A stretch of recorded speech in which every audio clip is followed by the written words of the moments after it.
Para a felicidade de poucos e a tristeza de muitos, hoje eu vou falar sobre a história dos automóveis, ou carros, né? Então, antes de começar a falar dos carros, eu vou ter que falar de Isaac Newton. Quem é esse cara aí? Esse foi um físico que basicamente descobriu a gravidade, né? Na real ele já sabia mas ele estava estudando sobre gravidade, e tem aquela história lá da maçã que caiu na cabeça dele, na verdade caiu do lado dele. Aí ele falou, tudo que cai sobe, né? Ou tudo que sobe cai. Aí ele começou a ver mais a gravidade, né? Aí começou a estudar tudo e hoje a gente sabe a gravidade. Por exemplo, você joga uma bola pra cima, ela vai cair porque a gravidade puxa ela pra baixo, né? Você dá um pulo, você vai cair porque a gravidade puxa pra baixo. Quando os caras vão na lua, meio que você assim, estão no espaço, você vê que os caras ficam voando assim, porque não tem muita gravidade. Tem gravidade, mas não tem tanto assim. Então, basicamente não tem nada puxando eles pra baixo, então por isso que eles ficam voando, né? Então, antes de falar dos carros, como eu falei, eu vou falar sobre Isaac Newton e suas 3 regras ou 3 leis de movimento, que foi feita em 1687. A primeira lei era a lei da inércia, onde falava que um objeto que estivesse em repouso ou em uma pequena velocidade, ele iria permanecer nesse estado caso a força sobre ele fosse nula. Então, se o carro lá, o veículo tá bem lerdinho, basicamente se algum veículo batesse nele, ele ia basicamente ficar a mesma coisa, né? A segunda lei do Newton era o princípio fundamental da dinâmica, ou seja, a força resultante é igual ao produto da massa pela aceleração. Com isso, os corpos que possuem maior massa apresentam menor aceleração. Já os corpos com menor massa possuem maior aceleração. Ou seja, quanto mais pesado é o objeto, mais lerdo ele vai. Quanto mais leve, mais rápido ele vai. Por isso que se colocar um magrelo correndo, ele vai bem rapidão. Se colocar um gordão, ele vai demorar um pouco mais. Ou qualquer, se colocar uma moto, por exemplo, que é bem levinha, vai correr pra caramba. Se colocar um caminhão, não vai correr tanto assim. Tem que seria assim. E a terceira lei, do Newton, seria a lei da ação e reação. Ou seja, para toda força de ação, existe uma força de reação que possui o mesmo módulo e direção, porém em sentido contrário. Ou seja, as forças de ação e reação apresentam a mesma intensidade e a mesma direção, porém em sentido contrário. Ou seja, tudo que você faz, você tem uma reação. Por exemplo, você bater numa pessoa, algumas vezes ela pode dar um soco de volta, né? Ou, por exemplo, você bate a mão assim num lugar, ou bate a perna em algum lugar, tudo. Você vai bater com uma velocidade alta, tal velocidade sim, você vai sentir a mesma dor que foi comparado a essa velocidade, né? Então, você bater bem forte ou bem rápido vai doer bastante. Se bater bem fraquinho ou bem lerdo, não vai doer tanto assim. Beleza? Agora dá pra falar dos carros. A gente tem que falar isso aí da lei da gravidade, que seria assim, pra agora começar a falar dos carros, né? Depois de muitos anos de estudo, o primeiro automóvel que começou a ser fabricado foi um carro a vapor, que funcionava a água e possuía 3 rodas. Era meio que um trator, tinha um motor na frente, 2 alavancas para dirigir o automóvel, tipo um volante assim, e também o motorista ficava no meio desse trator, né? E esse trator foi planejado para uso militar, eles queriam colocar umas espingardas tudo, que atirava sozinha, né? Tipo um botãozinho, o carinha lá do que tá dirigindo apertava, e tinha umas cordinhas que puxava meio que o gatilho da espingarda e atirava assim. Só que não deu muito certo, né? Que o negócio aí deu ruim. E o inventor dessa loucura aí, que seria esse carro atirador, trator aí, que seria assim, o inventor foi Nicolas Joseph Cournot, que era da França, né? E era um inventor tudo, e ele fez esse veículo trator aí, que seria assim, em 1769. A incrível velocidade desse trator barra carro aí chegava a uns impressionantes 4 km por hora. Basicamente bem lerdo, né? 4 km por hora, você andando, você vai mais rápido que esse veículo, né? Só que muita gente achava, caramba, o negócio aí é rápido pra caramba, né? Que não tinha veículo, não tinha comparação, né? Então muita gente falou, caramba, o negócio aí é bom mesmo. E muita gente começou a pensar que esse trator aí, que seria assim, andava sozinho. Muita gente pensava que era tipo o demônio que tava puxando assim. Sim, pior que não tô inventando. Muita gente pensava que era meio que o demônio que tava puxando, né, o veículo. Então muita gente ficava com medo. E muita gente pensava que era o capeta, né? Porque o capeta puxando o carro, porque antes tinha cavalo burra assim que puxava os veículos, né? Que tipo, é meio carroça assim, né? Agora tipo o bichinho tá andando sozinho assim, sabe? Sem ter ninguém puxando. Que negócio é esse, sabe? Então a gente ficou com medo e pensava que era um demônio que tava puxando mesmo. E muita gente, quando via esse veículo passando, falava o seguinte: Sai, capeta! Sai, capeta! Aí ficavam tudo com medo e falavam isso aí mesmo que vocês ouviram no áudio. Depois de muitos anos de estudo, em 1839, Robert Anderson, na Escócia, ele criou um veículo, meio que uma carruagem elétrica, né? E ele meio que era baseado com um veículo de 1769, o trator lá, que seria assim. E a pessoa ficava sentada no meio, puxava algumas alavancas, que seria tipo a direção assim para dirigir a carruagem. Tinha duas rodas atrás e duas na frente. O outro lá só tinha uma na frente, essa aqui tinha duas, então tinha um pouquinho mais de equilíbrio, né, que seria assim. Funcionava assim, o animal ficava girando uma rodinha, gerando energia, tipo uma rodinha atrás do motorista, que sabe aquelas rodas que algumas vezes tem em filme que os ratinhos ficam girando assim, hamster, tudo. Então basicamente era isso, né? O animal ficava girando essa rodinha e gerava energia, né? E algumas vezes a pessoa também podia fazer algum movimento assim, meio que tentar gerar uma carga assim, fazendo algum exercício para gerar carga para recarregar essa bateria, né? E esse veículo chegava a impressionante 6 km por hora, 2 a mais que o veículo anterior, né? Até que bastante coisa. Você correndo, você fica 6 km por hora, né? Basicamente. Hoje, que nem eu falei, hoje é pouquinha coisa, né? Mas na época lá, caramba, 6 km, que o cara corre pra caramba, né? Que seria assim, 4 km, ó, o cara tá correndo pra caramba. Hoje é bem pouquinho, na época lá era coisa pra caramba, né? Coisa pra caramba mesmo. Depois de bastante tempo, né? Os veículos a vapor começaram a ser fabricados que nem louco, né? Lá na Inglaterra. E as pessoas ricas podiam ter um veículo para chamar de seu, né? Mas em 1840, a Inglaterra fez uma lei que proibia os veículos na rua, e eles eram bem pesados, estavam estragando as ruas inglesas, né? Tá fazendo buracos, as coisas assim. Aí o governo falou, não vai ter mais isso aí não, acabou. Seria assim. Aí para recompensar, lá em 1845, com uma lei que proibia lá toda a circulação dos veículos, o governo inglês, lá da Inglaterra, né, por ser mais certo, começou a fazer trens que funcionava a vapor, né? Ou seja, basicamente funcionava a água, tudo, né? Igual os carros, que tinham tudo a vapor, tudo. E fizeram esses trens para que as pessoas pudessem ter um jeito de se locomover de grandes distâncias, né? Que seria assim, tipo, sair de um lugar e pro outro. Para ir andando ficar meio ruim, ou de carroça, assim. Então, basicamente fizeram os trens pra pessoa ir bem rapidinho em tal lugar, assim. É tipo os ônibus que a gente tem hoje, né? Que seria assim, é tipo isso, né? Só que na época lá não tinha ônibus, mas só para falar assim. E depois de bastante tempo mesmo, depois de um tempo a Inglaterra tirou essa lei aí e voltou tudo normal. Depois de bastante tempo de estudo, em 1886, o primeiro carro que parecia meio que uma carroça, assim, começou a ser inventado. Era mais parecido com um carro, mas era meio que uma carroça também.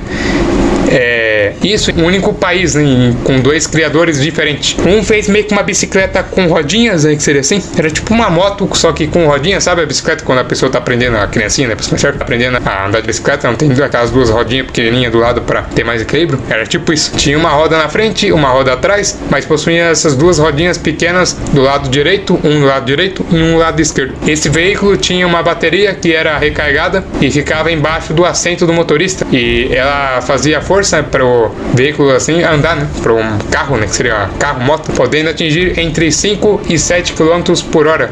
Bem rápido, né? Um pouquinho mais que o outro lado, 6 km por hora, então um pouquinho a mais, né? E foi criada por Gottlieb Daimler. Beleza?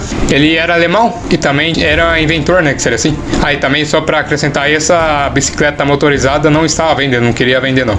E o outro veículo que eu falei, que era dois inventores diferentes no mesmo país, que seria a Alemanha, e o outro inventor aí, que seria outro veículo, era meio que um veículo movido a gasolina. Possuía algumas alavancas para dirigir o veículo, né? E tinha 3 rodas, 2 gigantes atrás e uma pequena na frente. Eu não sei se você já viu aquelas bicicletas antigas, né? Tem aquelas rodonas na frente assim, uma rodinha mó pequenininha atrás, era tipo isso, né? Só que não era exagerado tanto assim, né? Tipo uma rodona bem, 2 rodas bem gigantes atrás, assim, desse carro aí, e uma na frente, né? Tipo essa bicicleta aí, uma rodona gigante e uma rodinha pequena, né? Beleza? Aí tinha uma pequenininha na frente, tudo, e esse veículo aí com a bicicleta motorizada que eu falei na moto lá, só cabia uma pessoa, ou seja, um motorista, né? Não tinha como ir mais gente, né? Esse veículo a gasolina foi criado por Carl Friedrich Benz, que era um inventor alemão também, né? Que nem os dois que eu tinha falado era alemão. E para acabar, esse veículo podia chegar a 6 km por hora ou no máximo até 7. Então, um pouquinho mais que o outro lado da moto motorizada, né? Eu tinha um sol de nada, né? Esses dois veículos não eram produzidos para a população, e sim era só para fazer um experimento desenvolvimento, não, teste. Mas eles deram um começo para a criação dos veículos que conhecemos hoje em dia, né? O negócio começou bem ruim mesmo e agora começou a melhorar, né? Cara, sempre no comecinho vai ser uma porcaria, né? Depois aí começa a melhorar o negócio, né? Tipo que nem um avião, né? Fizeram um avião tudo meio ruimzinho e agora a gente tem uns Boeing no negócio mal gigante. Então o negócio fica bom mesmo. Tipo um navio, né? Antes era canoa, hoje a gente tem aqueles navios lá que leva container, aqueles navios gigantes que leva, sei lá, 500 containers, assim, negócio mal gigante, né? Depois de bastante tempo, em 1891, começaram a ser fabricados alguns carros da marca Peugeot. Sim, a Peugeot, né? Aquela que tem um leãozinho, que existe até os dias atuais. Esses veículos tinham um motor que conseguia chegar até 8 km por hora, até que era um pouquinho rápido, né? Se for considerar assim com os veículos de antes, né? E funcionava a gasolina, né? A Peugeot patenteou esse motor e o carro pra ela. Falou, é só meu só. E basicamente eles colocaram como se fossem os criadores do carro e do motor, né? E esse carro parecia com o do Carl Friedrich Benz, movido a gasolina. A única diferença é que as rodas estavam em proporções normais, ou seja, não tinha uma roda gigante e outra pequenininha, né? Duas rodas gigantes e uma pequenininha, por ser mais certo. Era tudo a mesma coisa, né? Que também a única diferencinha também era duas rodas atrás e duas rodas na frente, né? A outra era duas atrás e uma na frente. Agora isso aí é duas e duas, né? Metade e metade. Uma coisa também é legal de se falar que agora os veículos cabinham duas pessoas, né? O motorista e mais um passageiro do lado. Ou seja, muitos ricos compravam esse veículo. Na época, né, eles se sentiam reis do mundo por causa disso, né? Porque falam, os caras é milionário aí, o negócio é bem mal mesmo.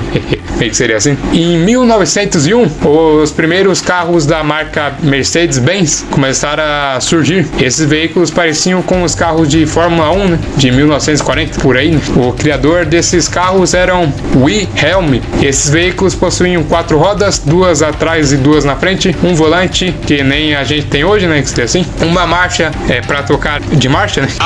É mesmo? Sim, seria assim, uma marcha pra trocar de marcha, né? Vai trocar de freio, né? Pedais de freio e também de acelerador. Antes, os veículos lá basicamente só tinha as duas manivelas, só que praticamente pra acelerar você tinha que puxar uma manivela e pra frear você tinha que puxar a manivela pra trás. Puxava a manivela pra frente pra acelerar e pra trás puxava pra frear. Agora tem os pedais que nem a gente tem hoje, né? De freio e de acelerar, né? Que seria assim. Só que não tinha a embreagem, né? Mas já tinha o pedal de freio e de aceleração, beleza? Esses veículos conseguiam chegar até 25 km por hora, tipo, coisa pra caramba, né? Para acabar, esses veículos da Mercedes-Benz começaram a ser produzidos que nem louco na Alemanha, né? E já tinham milhares de exemplares espalhados pela Alemanha, mas todos eram basicamente o mesmo carro, com a mesma cor, só mudava o motorista, era basicamente tudo cópia do outro, né? Tipo, que nem hoje. Às vezes você vai comprar carro da Fiat, tem um Uno, tem um antigo, tem um novo, tem um não sei lá, tem um sei lá. Então, basicamente, você pode comprar um monte de veículo, né? Seria assim. Também não é só da Fiat que tem, mas você pode comprar qualquer veículo, só que não tem essa mesma coisa que seu amiguinho, né? Você pode comprar de outro jeito, né? Também dá para acrescentar uma coisinha, que em 1893, os irmãos Charles Durway e Frank Durway, dos Estados Unidos da América, estavam produzindo o seu primeiro carro movido a gasolina. E esse veículo tinha uma alça que funcionava como um volante, acelerador e freio. Era tipo um pedaço de madeira, que seria assim, um pedaço de ferro, né? Pra ser mais certo, e a pessoa basicamente controlava o carro com um pedaço de ferro, né? Esse veículo é parecido com uma carroça, com uma lona que cobria todo o assento do motorista e de seu passageiro. Mas esse veículo era basicamente para uma pessoa. Só existia um assento adicional para nada, basicamente. Pois ficava meio ruim para as duas pessoas sentarem ao mesmo tempo, né? Ficar tudo apertadinho, né? Então basicamente as pessoas não conseguiam sentar à direita, né? Então basicamente só tinha 2 assentos para uma pessoa, né? Basicamente dirigir. Ficava meio ruim, né? Ficava bem apertado. E também uma coisa que dá para se falar é que esse veículo dos irmãos Durway aí foi o primeiro veículo conversível do mundo. Pois essa lona que eu tinha falado aí podia ser aberta ou podia ser fechada, né? Basicamente cobrindo tudo o veículo. Então basicamente foi o primeiro veículo conversível. O que é veículo conversível? Veículo conversível é que você pode tirar o teto do carro, né? Você pode deixar o carro sem teto nenhum ou você pode deixar com um teto se você quiser, né? E é a pessoa que decide, né? Então os irmãos Durway, né, produziram muitos veículos nos Estados Unidos, alguns conversíveis, outros não, mas basicamente fizeram quase todos os veículos iguais. O que mudava era o tamanho do veículo e se tinha lona ou não. Todos tinham essa mesma alça que eu tinha falado, né, para controlar o veículo, para frear, para acelerar, para virar o veículo, tudo, beleza? Então, continuando. Hanson L. Woods foi um inventor que se mudou para a cidade de Detroit, lá nos Estados Unidos, né, e começou a fazer uma indústria que produzia seus veículos. Seus veículos se chamavam Dash Corvette. Seus veículos eram parecidos com os dos irmãos Durway, isso em 1901, e seus veículos estariam no topo do mercado nos próximos 3 anos, ou seja, até 1904. Só para acrescentar aí que eles estariam no topo do mercado dos Estados Unidos, viu? Em 1906 começou a ser produzido o primeiro carro de Henry Ford, sim, o Ford, né? O fundador da marca Ford, que tem até hoje, né? Seu veículo se chamava Modelo T. O Ford fez suas linhas de produção nas indústrias que produziam um veículo Modelo T em apenas 93 minutos, ou seja, 1 hora e 33 minutos, sendo bem rápido de criar um veículo, né? E basicamente era tipo uma linha de montagem, né, que seria assim nas indústrias, né? Por exemplo, um trabalhador fazia um pedaço do motor, o outro fazia outra coisa, um outro colocava as rodas no carro, outro fazia carroceria, outro colocava o banco, então basicamente cada um fazia uma coisinha, né? No Brasil, o veículo do Ford, o Modelo T, se chamava Ford Bigode, pois na frente, né, onde tem as lanternas tudo, parecia um bigodinho, né? Então muita gente falou, o Ford Bigode, né, ficou assim. Esse veículo foi produzido por 19 anos, de 1908 até 1927. Possuía 2 assentos ou 4 assentos, dependia da vontade da pessoa que ia comprar, né? Um volante para o motorista, um pedal de freio e outro de aceleração, né, velocidade. Tinha uma lona que cobria o carro todo, possuía portas dos dois lados, né? Mesmo sendo de 2 assentos ou de 4 assentos, né? E no geral foram fabricados mais de 15 milhões de modelo T. Para ser mais certo, né? Foram cerca de 15 milhões 7.003 unidades produzidas desse veículo do Ford, né? E também esse carro da Ford foi o primeiro a ter a marcha ré. Só para falar, outros tinha meio que dá para dar uma resinha assim, só que não dá muito tempo assim, senão o carro estourava. Esse aí você podia puxar a ré para trás e ser feliz, né? Em 1907 começaram a ser produzidos os veículos do Eisenberg modelo J. Esse veículo era bem caro e só os ricões mesmo, bem ricão mesmo, podiam comprá-lo, né? Ele era bem parecido com o modelo T da Ford, né? Mas com a parte do motor bem esticado, né? Esse veículo tinha 265 cavalos de potência e em outras versões podiam chegar até 320 cavalos, chegando numa velocidade incrível de 150 km por hora. Só não é mais rápido que o Uno antigo de empresa, né? Onde esse Uno antigo pode chegar na incrível velocidade de 4.500 por hora. Né? Esse Uno antigo é bem rápido mesmo, é mais rápido que um jato militar. Né? Tá, tô usando, mas mesmo assim 150 km por hora é rápido até hoje, né? Seria assim, bem rápido. Em 1965, as indústrias automobilísticas estavam crescendo para um caramba, né? Surgindo várias marcas no mercado, como a Ford, que já existia, né? A Chevrolet, a Volkswagen, ela criou o Fusca, pra quem não sabe, hein? Tem aquela música Fuscão Preto, você é feito de aço. E também a Kombi, né? Que ela criou. A Fiat e outras empresas também, né? Que surgiram nessa época, né? Que seria assim. Os carros da marca Ford, ou Ford Mustang, estavam em alta na época, né? Na década de 1970, começaram a surgir veículos que chegavam a velocidade de mais de 200 km por hora, né? Onde essa década ficou conhecida como década das máquinas rápidas. Um exemplo de carro que ficou bem conhecido nessa época era o Mustang, né? Ou os Mustangs, né? Em 1985 foi lançada o carro mais famoso de todos os tempos, o carro DeLorean, da marca DMC, ou DeLorean Motor Company. Era aquele veículo do filme De Volta para o Futuro, sabe?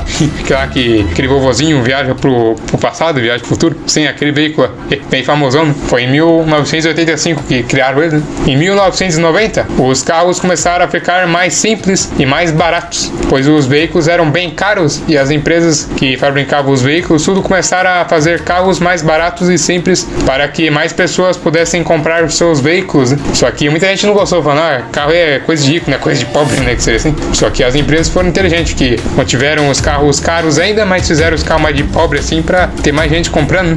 E basicamente para deixar os veículos mais baratos, substituíam peças, né, desses veículos para deixar bem baratinho, né? Que nem tirando o ferro para colocar meio que plástico assim, que barateava ainda mais os veículos, né? Nos anos 2000, mais carros começaram a surgir para atender as pessoas mais pobres, né? Como Uno, Ford Ka, entre outros veículos, né? Também começaram a surgir veículos para os mais ricos, como o Chevrolet Corsa SS e o Fiat estilo Abarth. E por fim, nos anos de 2010, né, que seria assim, na década passada também conhecida assim, a empresa Toyota do Japão começou a dominar o mundo automobilístico, para atender todos os tipos de gosto, porque basicamente os carros eram baratos, mas bem rápidos, né? E basicamente muita gente gostou, porque é bem baratinho e você podia correr pra caramba. E muitas outras empresas começaram a se basear com os veículos da Toyota para fazer os seus próprios veículos. Também dá pra considerar assim que existiam os veículos mais caros, que eram pros ricãos, né? Como a Ferrari, né? Da marca Ferrari, o Camaro da marca Chevrolet, por exemplo, né? E os carros mais de pobre, né? Mais baratos assim, que eram as Kombis, né? Da Volkswagen, e os Fuscas da Volkswagen também, a Brasílias da Volkswagen. Essas Brasílias receberam o nome por causa da nova capital do Brasil, Brasília, né? E as Brasílias foram feitas pela Volkswagen brasileira, entre outros veículos. E basicamente esse foi o podcast de hoje. Muito obrigado por me ouvir aqui, e eu vou ficando por aqui. Até amanhã. Tchau!